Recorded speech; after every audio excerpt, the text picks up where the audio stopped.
The moment the chief executive officer walked in, holding a court-authorized audit order, I knew this was not a meeting, it was a verdict. "This session is now in order," he said, not looking at me as he took his seat at the head of the table. "We're here to address the operational losses that have put this company at risk. I'm Regina Hale. I am 46 years old, and until that morning, I was the vice president of operations, the person who made sure everything worked while everyone else took credit for it." He nodded toward the screen. A financial report appeared. Lines of red numbers I had never signed off on. "These losses," he continued, tapping the table once, "fall under operations, which means they fall under you." "That report never came across my desk," I said calmly. His lawyer leaned in and whispered something meant to be private. "It wasn't. This time, she'll learn responsibility."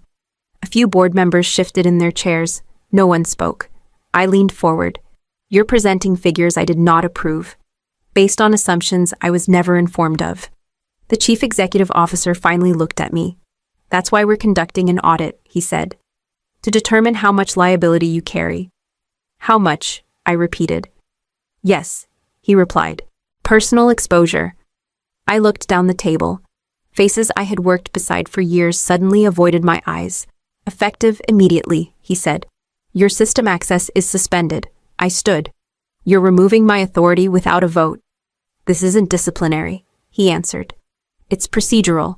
Security stepped forward. One of them held out his hand. I placed my badge on the table myself.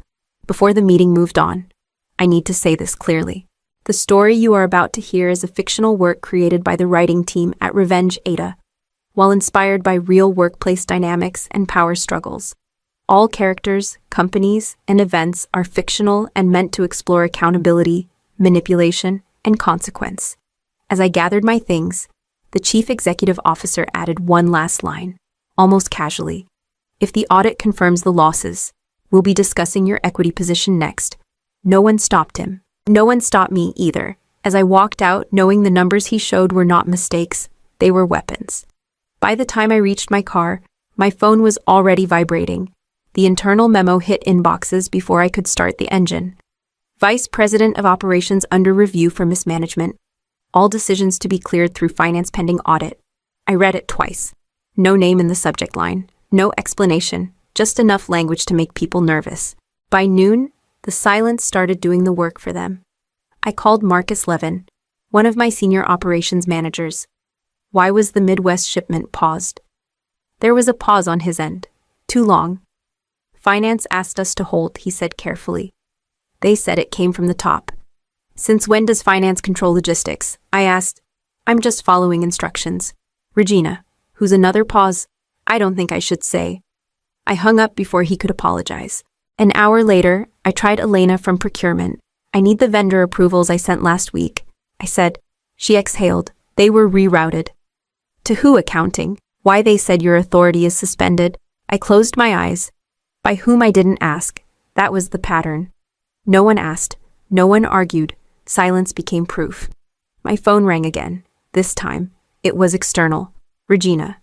"It's Thomas Reed," the voice said. He'd been a client for over a decade. "We have a problem." "What kind of problem?" "Our finance team says last quarter's payment was deferred," he said. "They're telling us revenue recognition was delayed on your end." "That's not possible," I said. "I approved delivery and invoicing on schedule." "Well," he replied slowly, "the books say otherwise." I felt the shift then. Not confusion, not coincidence. "Who told you that?" I asked. "Your accounting department," Thomas said. "They said it came from executive review." "Executive review, not operations, not me." "I need you to listen carefully," I said. "I did not authorize any delay." There was a beat of silence on his end. "Then someone else did," he said. "And they used your name." When the call ended, I sat there, hands still on the wheel, understanding something with cold clarity. They weren't waiting for the audit to find evidence. They were creating it. The losses were not mistakes. They were instructions. I didn't have system access anymore, but I didn't need it. At 46, you don't survive decades in operations without learning how to rebuild a picture from fragments. I opened old reports I had saved, timelines I remembered by heart, approvals I could still see in my head because I had argued over every one of them. I called Daniel Wu, a former controller who now worked outside the company. I need you to look at something hypothetical, I said. He didn't ask why. Talk. If expenses that belong to corporate strategy suddenly appeared under operations, who would have authorized that move? He didn't hesitate. Only the chief executive officer or the chief financial officer. No one else has clearance. And if those expenses kept repeating under different descriptions, that's called laundering, he said quietly. On paper. I thanked him and hung up. By evening, the pattern was undeniable. Consulting fees I had never approved. Advisory retainers I had never seen. The same vendor name appeared again and again, spelled slightly differently each time. I searched the address. It led to a mailbox office. I made one more call. This time to an analyst I trusted from a previous merger.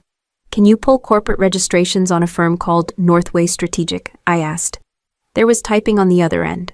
Then silence. That company traces back to a private holding group, he said carefully. One tied to your chief executive officer. I closed my eyes, not from shock, but from confirmation. They moved the costs, I said. Buried them in operations. Yes, he replied. Which makes your division look like it's hemorrhaging, and justifies what comes next. He didn't ask what I meant. He already knew. When I hung up, I understood the design of it. Paper losses created urgency. Urgency justified intervention. Intervention gave them an excuse to declare mismanagement. And mismanagement gave them the right to strip my equity under the guise of protecting the company. They weren't trying to remove me from my role. They were trying to remove me from ownership. I didn't raise my voice. I didn't call anyone out. I saved every name, every date, every trail they thought I wouldn't follow. Because now I knew exactly what they were building, and exactly what they planned to take. The call came just after lunch. Regina, the chief executive officer, said, his tone almost kind. Come upstairs. We should talk. He didn't wait for an answer. When I walked into his office, he was already seated, jacket off, sleeves rolled, like this was a conversation between equals. A single folder sat on the desk between us. This audit, he began, leaning back, is going to be rough on you. I didn't respond. Once auditors start digging, he continued. They don't stop at numbers. They look at judgment, patterns, leadership decisions. He let the silence stretch. Careers don't always survive that kind of attention. I'm aware of how audits work, I said. He smiled faintly, as if I'd proven his point. Good. Then you understand why I want to minimize the damage. He slid the folder toward me. Inside was a term sheet. My name at the top. A buyout offer for my shares, valued far below what the company had last reported internally. This is a clean exit, he said. You walk away quietly. We frame it as a mutual decision. Your reputation stays intact. And if I don't, I asked. His expression didn't change. Then the audit runs its course, publicly. So this is about optics, I said. Not accuracy. This is about responsibility, he replied smoothly. You ran operations. The losses sit there. That's how it will read. I didn't authorize those numbers. He leaned forward. Regina. Arguing that now only makes you look defensive. I closed the folder and pushed it back across the desk. I'm not selling my shares, I said. Not like this. A flicker of irritation crossed his face. Think carefully. I have, I said. If there's nothing to hide, a full independent audit won't hurt anyone. His jaw tightened. You're making this harder than it needs to be, he said. No, I replied. You are. For the first time, the patience dropped from his voice. Then we proceed, he said coldly. And you live with the outcome. I stood, so will you. I left the folder on his desk and walked out knowing one thing with certainty. If he needed me to decide quickly, it was because time was no longer on his side. The audit began the way the chief executive officer expected it to. The lead auditor introduced herself as Karen Mills and slid a stack of binders onto the table. We'll be reviewing the financial data provided by executive leadership, she said. If there's anything additional, we'll request it. The company's legal counsel didn't wait. Our priority is operational exposure, he said. That's where the risk is. Karen looked at him. We decide scope, not counsel. I stayed quiet. They walked through charts I recognized only because I knew what was missing. Deferred revenue, reclassified expenses, clean narratives built on selective data. Regina, the lawyer said finally. Turning toward me, do you want to explain these variances? I met his eyes. Everything I approved is documented. That wasn't an explanation, he pressed. It was an answer. Karen made a note. Hours passed. The auditors asked precise questions, not accusations, not assumptions, just questions that didn't fit the story they had been handed. At one point, Karen closed a binder and looked up. We'll need the operating contracts tied to these figures. The lawyer's pen stopped moving. Those aren't relevant to this review. They are, Karen replied calmly. If liability is being discussed. I spoke for the first time in nearly an hour. You have my authorization to review all contract appendices. The chief executive officer's head snapped toward me. That won't be necessary. It is, Karen said. Already writing it down. We'll need everything. Amendments, side letters, equity clauses. The lawyer leaned forward. Those documents were excluded for efficiency. Karen didn't look at him. Excluding them creates risk. Silence spread across the room. I'll have them sent, the chief executive officer said finally, his voice tight. Please do, Karen replied. Today. When the auditors stepped out to confer, the lawyer turned on me. You're complicating your own situation, he said. I kept my voice steady. I'm clarifying it. He scoffed. You think paperwork will save you? I thought of the clauses he hadn't read closely enough, the ones he'd never expected anyone else to see. I think accuracy matters, I said. When Karen returned, she held a single request form. We'll need those appendices immediately, she said. There are items here we weren't told about, for the first time since this began. The chief executive officer said nothing. They came back with my contract printed. Karen set it on the table between us, the pages already marked with yellow tabs. We reviewed the operating agreement you signed when you took the role, she said, including the appendices. The chief executive officer leaned back. That document doesn't change the financial outcome. Karen didn't look at him. She turned to me. Miss Hale? This clause here, did you draft it? No, I said. It was drafted by the company. She nodded. As we thought, she read aloud, slow and precise. Any financial reclassification, cost reassignment, or revenue delay executed outside operational authority voids personal liability assigned to the vice president of operations. The room went quiet. The lawyer cleared his throat. That language is standard. It isn't, Karen said. And it's very specific. She flipped another page. This section addresses forced divestment. If equity is removed or compelled under allegations later proven inaccurate, the company is required to execute a mandatory buyback at market valuation. The chief executive officer sat forward. That clause was never intended to apply here. It applies wherever it applies, Karen replied. Intent isn't relevant. I spoke carefully. That clause exists to prevent exactly what's happening now. The lawyer turned on me. You're interpreting this to suit yourself. Karen raised a hand. We interpret documents, not parties.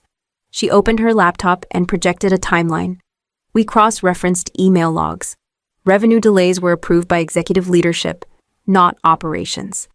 She looked directly at the chief executive officer. Your authorization appears multiple times. And the chief financial officers, she added. His jaw tightened. Those were strategic decisions. They were accounting decisions, Karen said. And they contradict the narrative presented at the start of this audit. The lawyer leaned in. Where is this going? Karen closed her laptop. We need to escalate. To whom the chief executive officer asked. The vice chair, she said. Immediately. He stood. That's unnecessary. Karen met his eyes. It isn't optional. I watched the color drain from his face as she stepped out to make the call. No one spoke. The document they had planned to use against me lay open on the table, doing exactly what it was written to do. The vice chair joined the meeting remotely, his voice steady as it filled the room. Let's proceed, he said. I've reviewed the preliminary findings. The chief executive officer tried to take control immediately. This is an internal matter that's being exaggerated. Not anymore, Karen said, sliding a document forward. This audit uncovered deliberate financial reclassification. She didn't raise her voice. She didn't need to. She outlined the sequence plainly. Costs shifted into operations without authorization. Revenue deliberately delayed. Internal emails approving those delays traced back to executive leadership. The lawyer interrupted. You're implying intent. I'm stating pattern, Karen replied. And motive. The vice chair spoke again. Explain the motive. Karen looked directly at him. Paper losses created grounds to allege mismanagement. Those allegations triggered a forced equity event under Ms. Hale's contract. A buyout attempt followed within days. The room shifted. That's not accurate, the chief executive officer said sharply. She was offered a fair exit. I spoke for the first time since the call began. It was not fair. It was timed. The vice chair cut in. Mr. Dawson, you'll hold comments. The chief executive officer stared at the screen. You're silencing me in my own company. You lost the floor, the vice chair replied. When the audit showed you misused it, Karen added one final detail. The consulting firm receiving the reclassified expenses is connected to a holding group you control. Silence followed. Not confusion, recognition. This board does not tolerate manufactured losses, the vice chair said, nor attempts to coerce equity under false pretenses.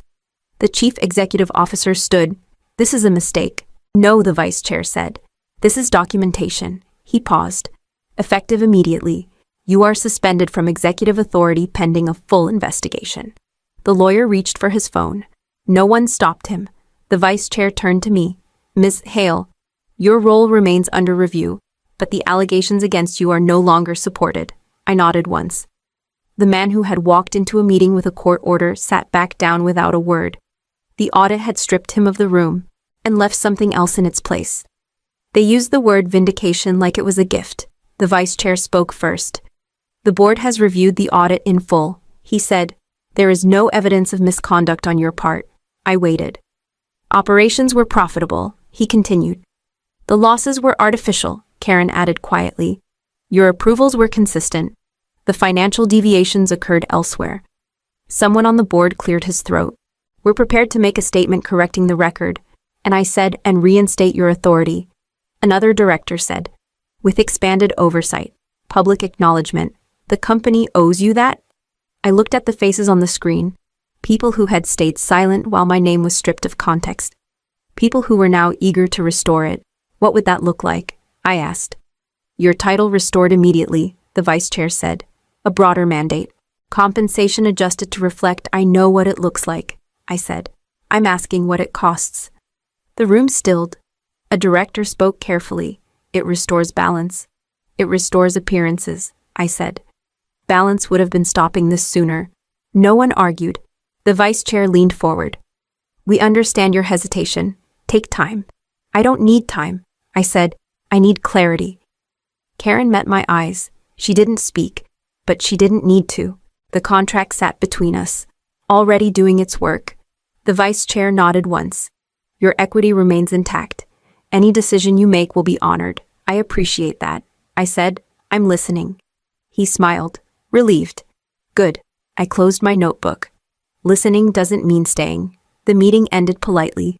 Cordial voices, careful language, no apologies.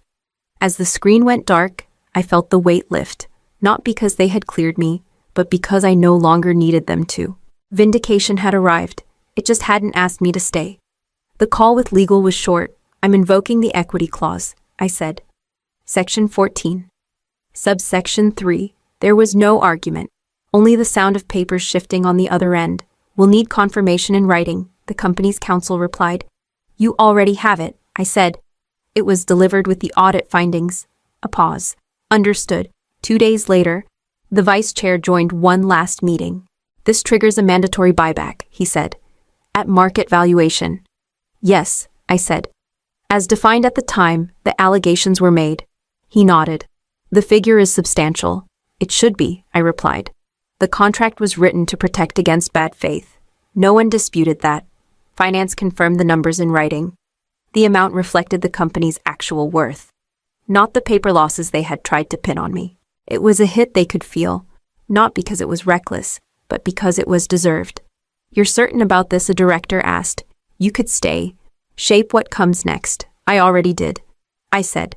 By leaving? Karen spoke up for the first time. The record will show you acted within your rights. I know, I said.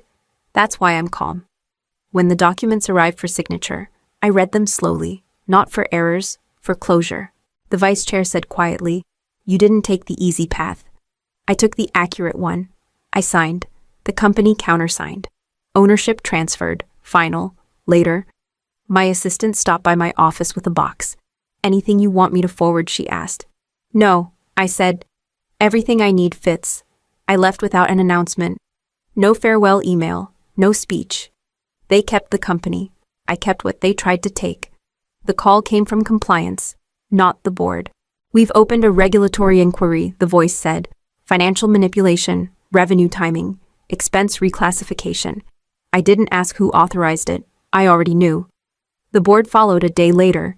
The vice chair spoke without ceremony. Leadership is being restructured, he said. Interim appointments are in place. The investigation will proceed independently. And him I asked. He's no longer authorized to speak for the company, the vice chair replied, on any matter. That was it? No victory lap. No apology tour. When I returned to collect the last document from my office, I crossed paths with the chief financial officer in the hallway. He stopped, lowered his voice. We thought it would hold, he said. What I asked. The narrative. It did, I said, until it met paper. He nodded once and stepped aside. I didn't hold a press conference. I didn't post a statement. The audit spoke in a language that didn't need me to translate it. Timelines, signatures, authorizations, consequences. Later that week, Karen sent a brief note. Your record is clean. The findings are final. I replied with 2 words. Thank you. On my last day, the vice chair offered a handshake. You could have burned this place down, he said. I didn't need to, I replied. It documented itself. I left the building the same way I'd walked in for years. No escort, no announcement. My reputation intact because it had never actually been damaged, only challenged. The audit was never my threat. It was his confession. He built it to corner me. He fed it numbers he thought no one would trace. He trusted that pressure would make me fold. It didn't.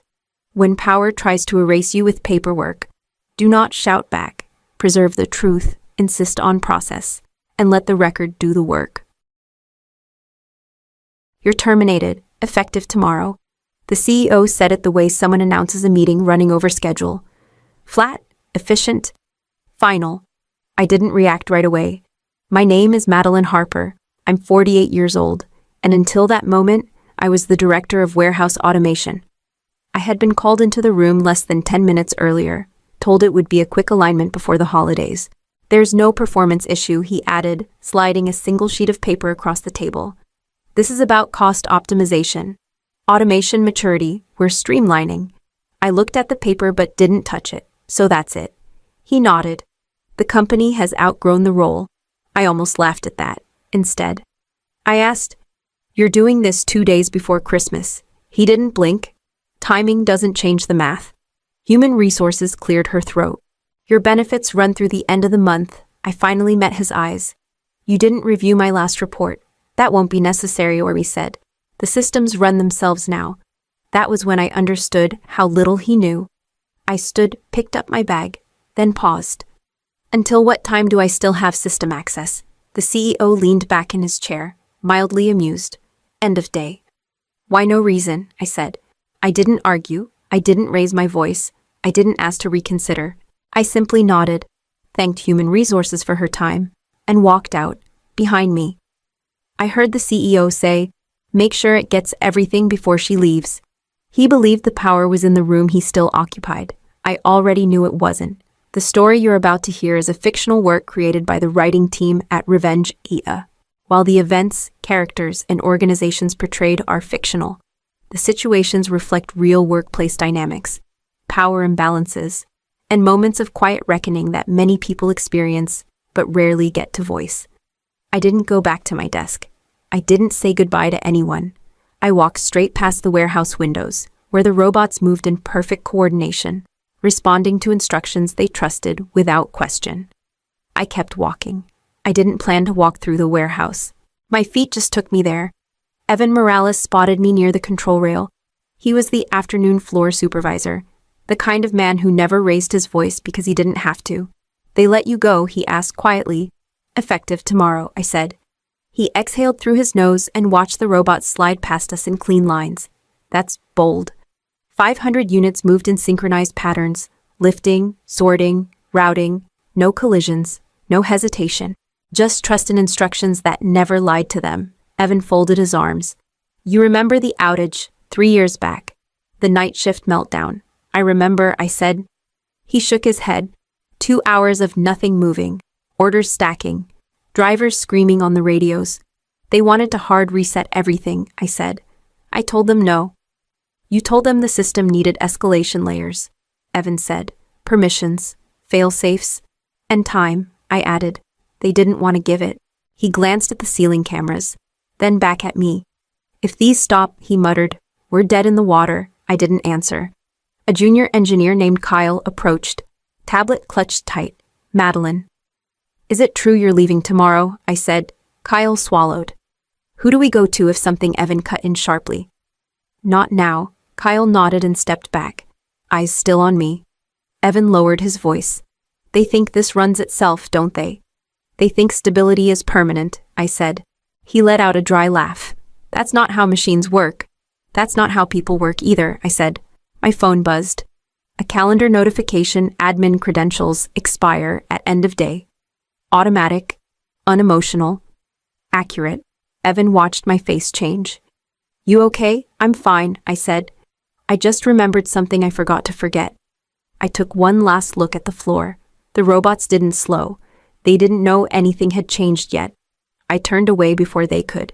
The next step wasn't in the warehouse. It was somewhere much quieter.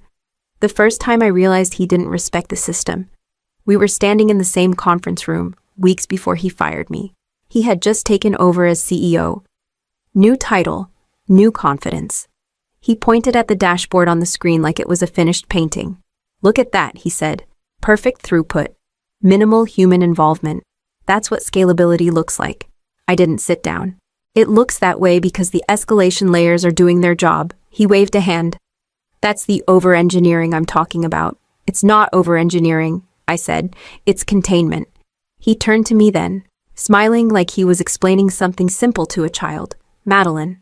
The robots don't need babysitters. They need authorization, I said, and limits. He laughed. Not loud, controlled.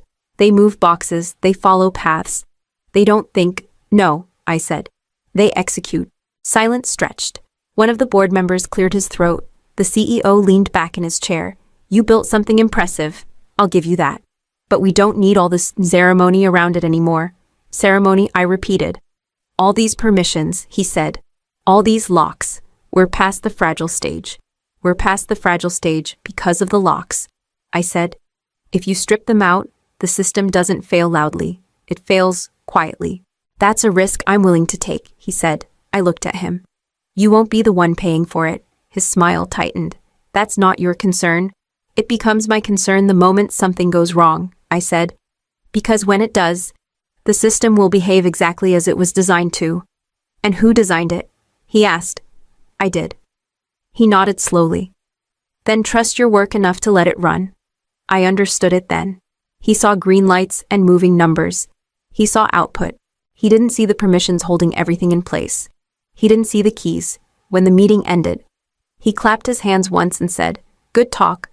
Let's not slow progress with fear. I didn't argue after that. There was nothing left to explain. Some lessons only land when the system enforces them. I got the call from IT at 7:12 in the evening. Madeline, said Nora Kim, the on-call security lead. Her voice was careful. I just saw the termination notice. Are you still active tonight? Yes, I said. Until end of day. There was a pause. We're running routine credential audits. Do you want me to? No, I said. I'll handle my scope. Another pause. Then, quieter. Understood. I opened my laptop and logged in. The dashboard came up exactly as it always had. Clean, responsive, alive. I pulled up the access tree. Master admin tokens sat at the top, untouched, doing their quiet work. I didn't rush. I followed protocol line by line, the same way I had trained everyone else to do it. I revoked the master tokens. The system accepted the change without protest. I left the operational processes alone. Routing stayed live. Task queues remained intact. The robots would keep moving on cached instructions for a while. That was intentional. Stability mattered, even now. My phone buzzed again. A text from Nora: tokens revoked, logged. No alerts triggered. I typed back, thank you. I sat back and closed my eyes for a moment. There was no anger in it, No satisfaction, just a steady quiet. I whispered it, not for the system, but for myself. I didn't shut it down. I stepped away. Another message came in, this time from Evan on the floor. Everything looks normal. You good, I replied. For now. At 8:59, I logged out. At 9, my access expired automatically. I shut the laptop and let it sit on the table. Outside, someone laughed in the hallway. Somewhere nearby, music played too loud and off-key. I didn't feel like celebrating. I felt finished. Whatever happened next would happen without me touching a single thing. My phone started vibrating at 6:48 in the morning. I didn't answer the first call, or the second. The third one came through with a voicemail alert. It was Evan, Madeline, he said, trying to keep his voice level, failing. We've got a problem. I sat up and waited for the fourth call. It came from an unfamiliar number. This is Colton Reyes from IT, the man said, without introduction. Are you aware the warehouse automation system is refusing commands? Refusing how I asked. All task queues stalled, he said. Robots froze mid-cycle. The screens just flipped to an access notice. Read it to me, I said. He hesitated. Authorization required. I let that sit. In the background, I heard someone shouting. Then the line went quiet. And another voice took over. I recognized it immediately. Why is my warehouse not moving? The CEO demanded. Good morning, I said. This is not the time, he snapped. Override whatever you did. I didn't do anything this morning, I said. What exactly are you trying to override the system? He said. The robots. They're standing still. Then follow protocol, I said.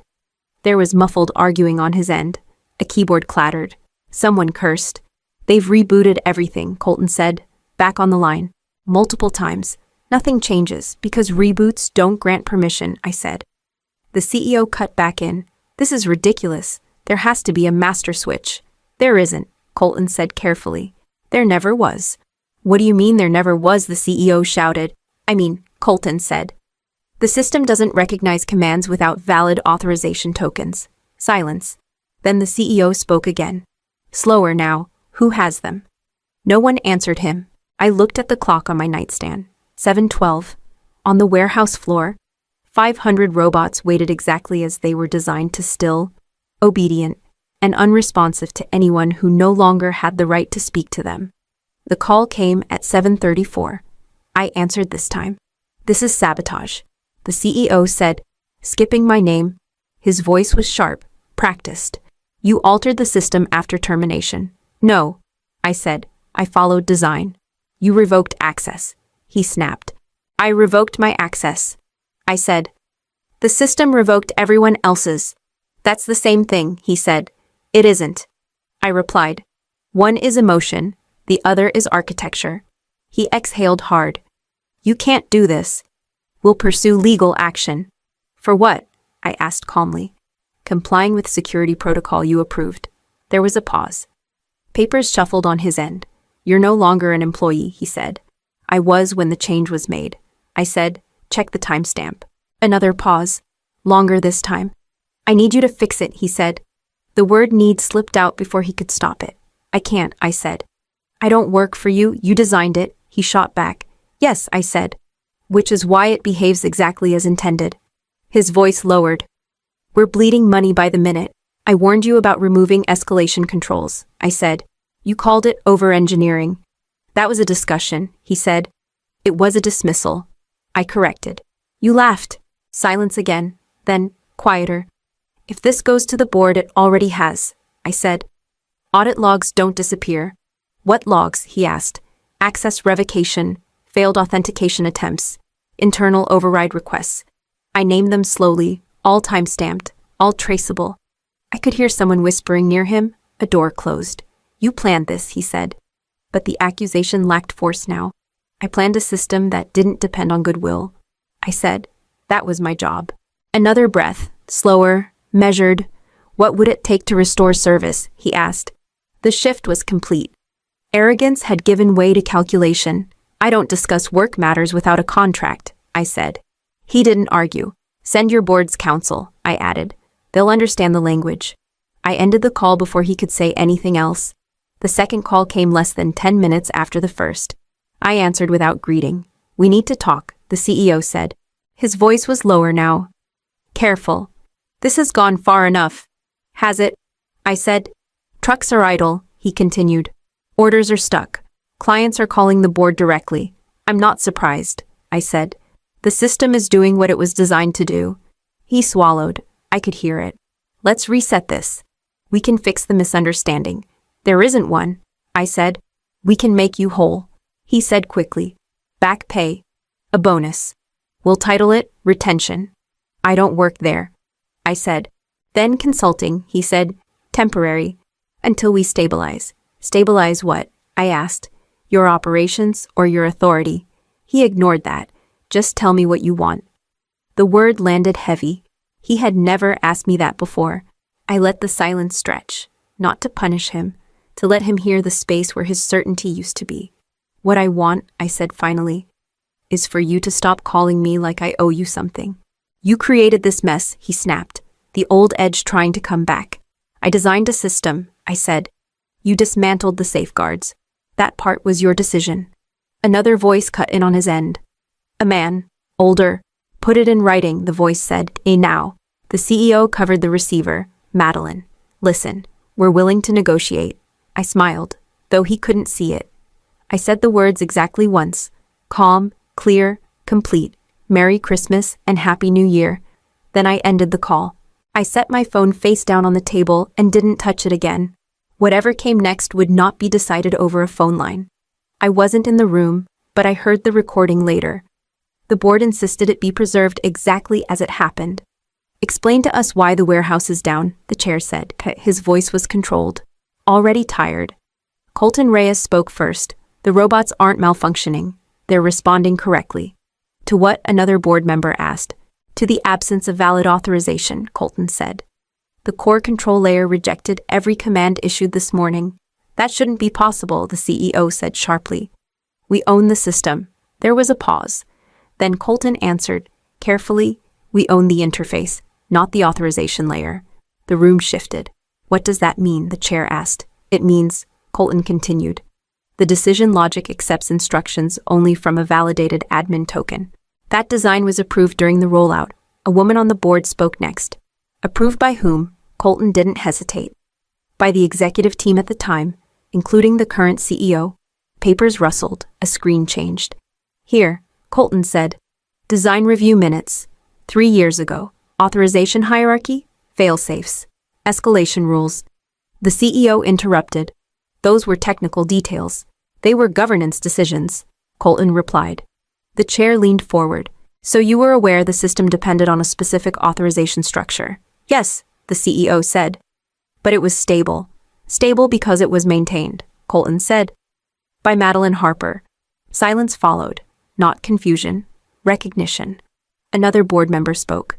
You terminated the person responsible for the only credentials that could lawfully restore control. I didn't know, the CEO said. That is not a defense, the chair replied. That is the problem. Someone asked about damage. Numbers were read aloud. Missed shipments. Penalties. Client escalation. The chair closed his folder. This was not a technical failure. It was a leadership failure. The meeting ended with instructions, not apologies. By the time the recording stopped, the outcome had already been decided. The announcement went out just after noon. Effective immediately, the internal memo read, the Chief Executive Officer has been relieved of duties due to failure to ensure continuity of critical systems. That was the language they chose. Clean, bloodless. I learned the rest from a call I didn't expect. Miss Harper. A man said, measured and formal. My name is Robert Klein. I represent the board. I assumed that. I said, we need to be clear about roles. He continued. You are not being contacted as an employee. I'm aware, I said. As of this morning, he said. The company has recorded losses tied to delayed fulfillment, contractual penalties, and emergency mitigation. How much? I asked. North of 7 figures.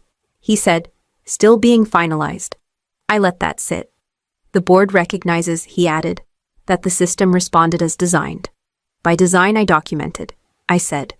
By approvals your executives signed. Yes, he said. Those approvals have been reviewed. There was a pause. Then, quieter. The CEO's termination is final. I didn't ask for that, I said. We know, he replied. This isn't about blame. It's about restoring operations. And you believe I'm the only one who can do that, I said. Correct, he said. And we intend to proceed accordingly. Then understand this, I said. I will not return as an employee. I won't report to an executive. And I won't accept responsibility without authority. Another pause, longer this time. What would authority look like to you, he asked. Direct reporting to the board, I said. Defined scope, written limits, and compensation that reflects operational risk. He didn't argue. We'll draft terms, he said. Today. After the call ended, I didn't feel relief. I didn't feel victory. I felt something steadier. They hadn't called to apologize. They had called because they finally understood who had been holding the system together and what it cost to ignore that. The board meeting started on time. Madeline Harper, the chair said. Thank you for joining us. I'm here as an independent consultant, I replied, not an employee. We understand, he said. That's reflected in the agreement. Their counsel slid the document forward. I read it once, then again. Board-level reporting, defined authority, clear limits on responsibility. Compensation aligned with operational risk. No vague language, no implied favors. This clause, I said, tapping the page, states any system changes require my written approval. That's correct, the counsel said, and this one, I added, confirms I'm not responsible for decisions made outside my scope. The chair nodded. We won't make that mistake again. I signed, authorization ready, Colton said over the speakerphone. Awaiting your command, I typed the credentials in myself. One action, clean, deliberate. Service restored, Colton said. Relief broke through his voice. On the warehouse floor, the robots resumed movement exactly where they had paused. No cheers, no applause. Just work continuing, the way it always should have. You won't be returning to your former role, the chair said, carefully. No, I said. That role doesn't exist anymore. He accepted that. After the meeting, my phone buzzed once. A message from the former CEO, no apology. Just a sentence, you didn't have to do this. I didn't reply. I didn't take the robots. I didn't shut anything down. I took responsibility back from people who treated it like an inconvenience. Before I closed my laptop, I wrote the lesson down for myself, the one this story earned and didn't borrow from any other. When your value is invisible to the people in power, it isn't because you lack worth. It's because you've been holding everything together so quietly, they forgot what happens without you. You can fire the architect. But if you don't own the keys, the building waits for her permission.